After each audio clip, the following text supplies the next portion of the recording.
Et l'Espagne, il faut toujours rappeler, parce que beaucoup de nos compatriotes ne le savent pas, ben, l'Espagne a enquêté sur les crimes de Kagame au Rwanda et au Congo je crois, de 93 à 2002, je crois, l'Espagne. Non, 90 à 2002. Et ils ont identifié des soldats rwandais de Kagame, des hauts gradés, qui ont perpétré des crimes de masse dans la région. Et c'est la raison pour laquelle le juge espagnol Fernando Andreu avait lancé des mandats d'arrêt. Alors, lorsqu'ils ont arrêté Karek et Karenzi, qui faisait l'objet d'une notice rouge d'Interpol par rapport au mandat espagnol, d'abord, Karek et Karenzi a été arrêté à Londres. Ils l'ont arrêté, ils l'ont mis en détention. Il a payé 1,4 million de livres sterling, je crois, de caution. Il a été défendu par l'avocate Cheryl Blair. C'est l'épouse de Tony Blair, l'ancien Premier ministre britannique. Il devait être jugé en Grande-Bretagne. Qu'est-ce qui s'est passé? Les autorités britanniques ont fait sauter le dossier. Les autorités judiciaires.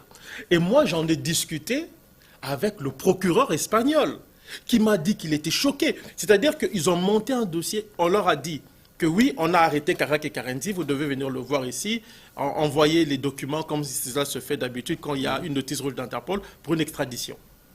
Au final, il n'y aura pas d'extradition, le monsieur a regardé Kigali, et puis il n'y a plus rien eu. Et le procureur espagnol me dira qu'il a été choqué de voir que la Grande-Bretagne, qui est alliée, qui était dans l'Union européenne à l'époque, je pense, et qui est alliée de l'Espagne, a préféré se ranger du côté du Rwanda que du côté de l'Espagne.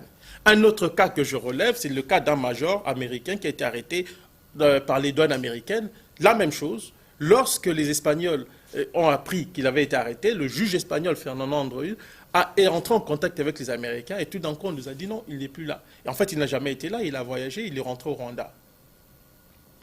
Et donc là encore, on a appris que c'est faux. Ce monsieur était aux États-Unis et il a circulé comme il le voulait. Et les Américains ont donné des garanties au Rwanda, à Kagame, que ces hommes ne seront pas arrêtés alors qu'il y a un mandat d'arrêt international émanant d'un pays allié des États-Unis.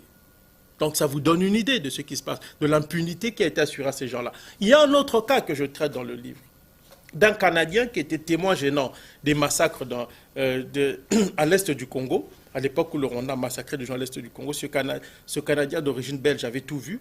Et quand ils ont su, les Rwandais l'ont appris, ils ont voulu l'assassiner au Canada.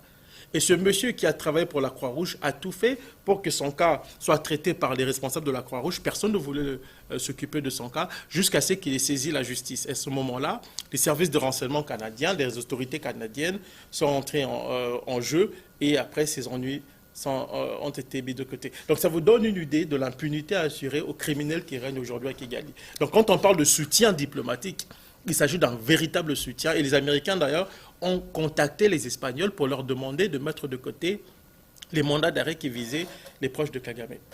Lorsqu'on parle de